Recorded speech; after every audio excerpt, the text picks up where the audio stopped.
بسم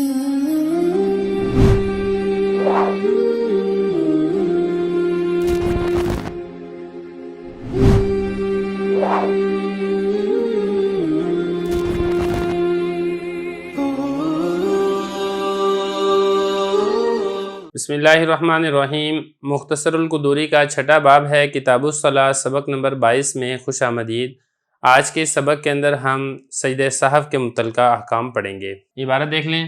سجود السہو واجب فی الزیادۃ والنقصان بعد السلام، یسجد سجدتین ثم یتشہد ویسلم، ویلزمہ سجود السہو اذا زاد فی صلاتہ فعلا من جنسہا لیس منہا، او ترک فعلا مسنونا، او ترک قراءۃ فاتحۃ الکتاب او القنوت او التشہد او تکبیرات الیدین، او جہر الامام فیما یخافت او خافت فیما یجہر، وسہو الامام یوجب علی المؤتم السجود، فإن لم یسجد الامام لم یسجد المؤتم، فإن سہى المؤتم لم یلزم الامام ولا المؤتم، لم یلزم الامام ولا المؤتم السجود۔ ترجمہ دیکھ لیں۔ سجدہ سہو کرنا واجب ہے زیادتی اور کمی کی صورت میں۔ سلام کے بعد 2 سجدے کرے گا، پھر تشہد پڑھے گا اور سلام پھیر دے گا، اور لازم ہوتا ہے سجدہ سہو کرنا جب کوئی نماز میں اضافہ کر دے ایسے فعل کا جو نماز کی جنس میں سے ہو لیکن اس میں سے نہ ہو، یا چھوڑ دے کوئی سنت فعل کو، یا ترک کر دے فاتحۃ الکتاب کی قرأت کو، یا قنوت کو چھوڑ دے، یا تشہد کو چھوڑ دے، یا عیدین کی تکبیرات کو چھوڑ دے، یا امام اونچی آواز سے قرأت کر لے اس نماز میں جس میں سرن قرأت ہوتی ہے، یا پھر آہستہ قرأت کر لے اس نماز میں جس میں اونچی آواز سے قرأت ہوتی ہے، اور امام کا سجدہ سہو کرنا یہ واجب کر دیتا ہے مقتدی پر بھی سجدہ سہو کو، اور اگر امام نے سجدہ نہیں کیا تو مقتدی پر بھی سجدہ سہو لازم نہیں ہوگا، اور اگر مقتدی سے سہو ہو گیا تو امام اور مقتدی دونوں پر سجدہ سہو لازم نہیں ہوگا۔ عبارت و ترجمہ ہو چکا ہے، اب چلتے ہیں اس کی تشریح کی طرف۔ تو دیکھیں یہاں پر سجدہ سہو کا بیان ہو رہا ہے۔ سہو کہتے ہیں بھول کو، تو نماز کے اندر بعض اوقات کو غلطی ہو جاتی ہے، بھول ہو جاتی ہے، تو اس کی تلافی کے لیے شریعت نے اس چیز کو مقرر کیا ہے کہ آپ آخر کے اندر 2 سجدے کر لیں۔ اس سے جو نماز کے اندر کمی کوتاہی ہوتی ہے وہ پوری ہو جاتی ہے اور آپ کی نماز درست ہو جاتی ہے۔ لیکن اس میں ایک چیز کا خیال رکھنا یہ ضروری ہے کہ ہر کمی اور ہر کوتاہی کی صورت کے اندر سجدہ سہو سے تلافی نہیں ہوتی ہے۔ بعض کمی کوتاہی ایسی ہوتی ہے کہ جس میں اگر آپ سجدہ سہو کر لیں تو وہ نقصان پورا ہو جاتا ہے، اور بعض کمی کوتاہی ایسی ہوتی ہے کہ سجدہ سہو کرنے سے تلافی نہیں ہوتی ہے اور آپ کو نماز کو دوبارہ لوٹانا پڑتا ہے۔ تو بہرحال اسی سے متعلقہ یہ تفصیل ہے کہ کہاں پر اور کس صورت کے اندر سجدہ سہو یہ لازم اور ضروری ہوگا، اور سجدہ سہو کو ادا کرنے کا یہ طریقہ کیا ہے۔ تو سب سے پہلے تو حضرت نے یہ بتایا کہ سجدہ سہو واجب ہوتا ہے زیادتی کی صورت میں اور کمی کی صورت میں۔ اب زیادتی سے کیا مراد ہے؟ زیادتی سے مراد یہ ہے کہ فرض کے اندر کوئی زیادتی ہو جاتی ہے۔ مثال کے طور پہ رکوع ہے، ایک رکعت میں 1 رکوع ہوتا ہے، آپ 1 رکعت میں 2 رکوع کر لیں، یا اسی طریقے سے 1 رکعت میں 2 سجدے ہوتے ہیں، آپ 1 رکعت میں 3 سجدے کر لیں، تو یہ آپ نے فرض کے اندر زیادتی کر لی ہے۔ اور اسی طرح کمی میں بھی، کمی سے مراد یہ نہیں ہے کہ فرض میں کمی کر لی، کیونکہ فرض میں اگر آپ کمی کرتے ہیں تو پھر سجدہ سہو سے تلافی نہیں ہوگی۔ اس سے مراد یہ ہے کہ کوئی جو واجب ہے وہ آپ سے چھوٹ جاتا ہے، تو ایسی صورت میں سہو کے سجدے کرنے یہ لازم اور ضروری ہوتے ہیں۔ اب اس کا یہاں سے بعد السلام یہ طریقہ بتا رہے ہیں کہ سجدہ سہو آپ نے کرنا کیسے ہے۔ سجدہ سہو کرنے کا طریقہ یہ ہے کہ آپ عبدہ و رسولہ یہاں تک پڑھنے کے بعد آپ ایک طرف سلام پھیریں، السلام علیکم ورحمۃ اللہ۔ سلام پھیرنے کے بعد 2 طرف سلام نہیں پھیرنا، آپ نے ایک طرف آپ نے سلام پھیرنا ہے۔ ایک طرف آپ سلام پھیریں، اس کے بعد پھر آپ 2 سجدے کریں گے۔ 2 سجدے کرنے کے بعد پھر عبدہ و رسولہ تک تو آپ نے پہلے پڑھ لیا تھا نا۔ جب آپ نے 2 سجدے کر لی ہیں، 2 سجدے کرنے کے بعد اب آپ دوبارہ پھر التحیات للہ والصلوات والطیبات یہاں سے دوبارہ شروع کریں گے، عبدہ و رسولہ پڑھیں گے، درود شریف پڑھیں گے، پھر اس کے بعد دعائیں پڑھنے کے بعد دونوں طرف سلام پھیر دیں گے، تو اس طریقے سے آپ کی نماز یہ مکمل ہو جائے گی۔ یہ فرمایا کہ سلام کے بعد 2 سجدے کرے گا، پھر تشہد پڑھے گا، پھر سلام پھیر دے گا۔ وَيَلْزَمُهُ سُجُودُ السَّهْوِ، اب آگے اس کی صورتیں بتا رہے ہیں کہ سجدہ سہو کن صورتوں کے اندر لازم ہوتا ہے۔ یہ تو طریقہ تو آپ نے سمجھ لیا کہ سجدہ سہو ادا کیسے کیا جاتا ہے۔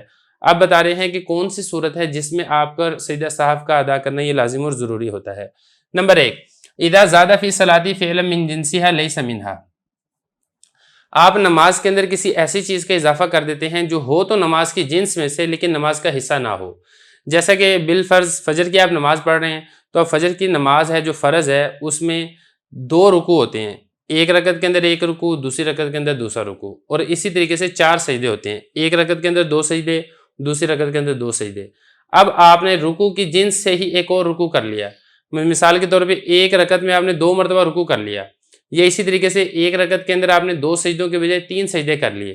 اب یہ جو تیسرا سجدہ ہے دیکھا جائے تو یہ اسی سجدے کی جنس میں سے ہے جو پہلا سجدہ ہے جو کہ فرض ہے، لیکن یہ والا تیسرا سجدہ اس نماز کا حصہ نہیں ہے.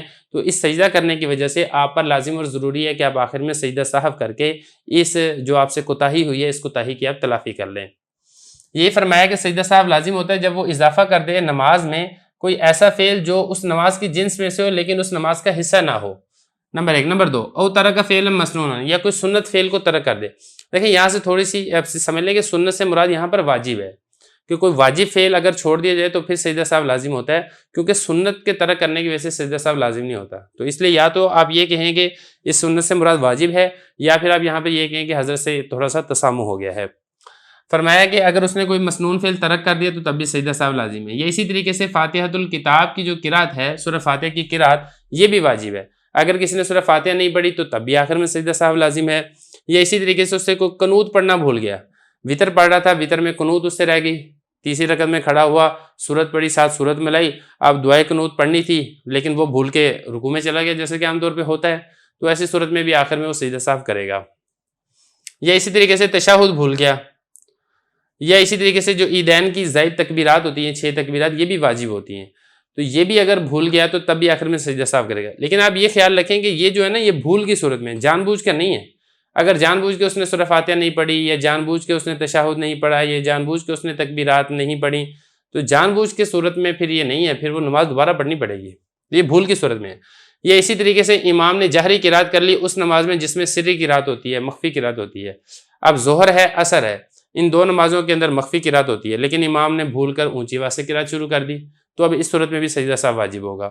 یہ اسی طریقے سے خافت فیما یجہر، اس نماز میں جس میں جہری قرات ہوتی ہے، امام نے آہستہ قرات کرنی شروع کر دی. فجر میں اس نے آہستہ قرات کر دی، مقتدیوں کو سنائی نہیں دے رہا، تو اب اس صورت میں بھی سجدہ سہو لازم ہے. یا اسی طریقے سے جو مغرب ہے، مغرب کی پہلی اور دوسری رکعت کے اندر ابھی اس نے اونچی آواز سے کرنی تھی، اس نے آہستہ آواز سے کر لی، تو تب بھی سجدہ سہو لازم ہے. یہ اسی طریقے سے جو تیسری رکعت ہے اس میں سری قرات تھی، اس نے اونچی آواز سے کر دی تو تب بھی سجدہ سہو لازم ہے. وسہو الامام یوجب علی المؤتم السجود. اگلا مسئلہ، امام سے اگر سہو ہو جاتا ہے، بھول ہو جاتی ہے، تو پھر امام کے وجہ سے مقتدی پر بھی سجدہ سہو کرنا یہ لازم ہوتا ہے، کیونکہ امام یہ مقتدی کی نمازوں کا ضامن ہوتا ہے. لیکن اس کے برعکس نہیں ہے، اگر مقتدی سے کوئی بھول ہو جاتی ہے جس سے سجدہ سہو لازم ہوتا ہے، تو پھر مقتدی کی نماز کا ضامن چونکہ امام ہوتا ہے، تو لہذا مقتدی سے اگر بھول ہو جائے تو وہ معاف ہے، نہ تو مقتدی پر سجدہ سہو لازم ہوگا، نہ ہی امام پر سجدہ سہو یہ لازم ہوگا. یہ فرمایا کہ جو امام کا سہو ہے یہ مقتدی پر بھی سجدہ سہو کو لازم کر دیتا ہے، اور اگر امام پر سجدہ سہو لازم نہیں ہے تو پھر مقتدی پر بھی لازم نہیں ہوگا. یہ فرمایا اگر مقتدی سے سہو ہو گیا تو امام اور مقتدی دونوں پر سجدہ سہو لازم نہیں ہوگا. اسی طریقے سے اگر امام نے سجدہ سہو نہیں کیا ہے، امام پر لازم تھا سجدہ سہو کرنا، امام بھول گیا، نہیں کیا اس نے، تو مقتدی خود سے نہیں کر سکتا، کیونکہ مقتدی امام کی ہی پیروی کرے گا. امام کرتا ہے تو یہ کرے گا، امام نہیں کرتا تو یہ بھی نہیں کرے گا.